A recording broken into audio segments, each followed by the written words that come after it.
नमस्कार दोस्तों, बद्री ब्लॉग्स में आपका स्वागत है। और मैं छोटी सी कहानी लेकर के आपके सामने हाजिर हुआ हूँ।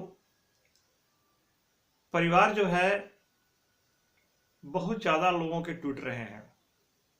कोई किसी के अंदर में या कोई किसी के साथ रहना नहीं चाहता है।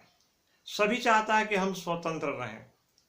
तो स्वतंत्र रहने का अर्थ क्या होता है? हमारी ऊंचाइयां जिंदगी की कब होगी? जब हम किसी डोर से बंधे रहेंगे। हम परिवारवाद के जोर से बंधे रहेंगे तो हम उन्नति करेंगे। ये बात आपको समझ में शायद नहीं आएगी। मैं एक एग्जाम्पल से आपको समझा रहा हूं। आसमान में कभी आप पतंग को उड़ते हुए देखा है? पतंग आसमान को तभी वो छूता है, तभी वो छू सकता है जब उसका डोर जो है वो जमीन पर, उस डोर का संबंध जमीन पर लगे हुए हाथ में लगे, जिसके जो लटाई से जो चला रहा है, जो उसको खींच रहा है और जो उसको छोड़ रहा है धागा, उस धागे के साथ में, उस डोर के साथ में, उस रस्सी के साथ में अगर उसका संबंध है तो वो पतंग आसमान में बहुत ऊंचाई पर उड़ेगा। लेकिन जैसे ही वो पतंग कट जाता है, धागा छूट जाता है, वो पतंग क्या होता है? जमीन पर आकर के धीरे धीरे गिरने लगता है। बिल्कुल हमारा वैसा ही है।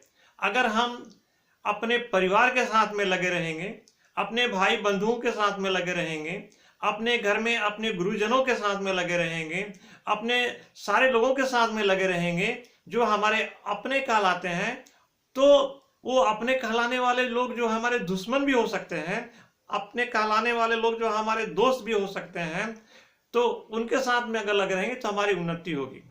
देखिए, बोलते हैं ना कि निंदक नियरे राखिए आंगन कुटी छवाए। मतलब निंदा करने वाला आदमी, जो हमारी बुराइयों को बताने वाला आदमी, हमारी गलतियों को बताने वाला आदमी, जो हमारे लिए बहुत अच्छा है, क्योंकि हमें उससे सीख मिलता है कि वो हमारे गलतियों को बताता है। हमें अपनी गलती हमें महसूस नहीं होती। हम जो गलती कर रहे हैं वो गलती हमें बिल्कुल महसूस नहीं होती। हमारी गलती दूसरा ही बताएगा। और जो हमारी गलती को बता रहा है, इसका मतलब हुआ है कि वो हमारे गलतियों को हमें स्थान दे रहा है, हमें समझा रहा है कि हमको पता चल रहा है कि हमारे अंदर क्या गलती है और हमको सुधर जाना है। तो इस तरह से हम उन्नति कर पाएंगे। तो इसीलिए कहा गया है कि जो हमारा अपना तो है ही है, जो अपना जो दुश्मन है वो भी हमारी भला ही कर रहा है, बशर्ते हमें समझना पड़ेगा। ये देखिए, एक एग्जाम्पल आपको दे रहे हैं। एक गुरु और चेला चल रहे थे।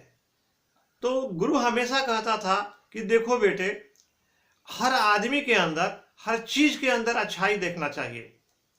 तो चेला तंग आ गया था सुनते सुनते गुरु की बात को। तो दोनों यात्रा कर रहे थे।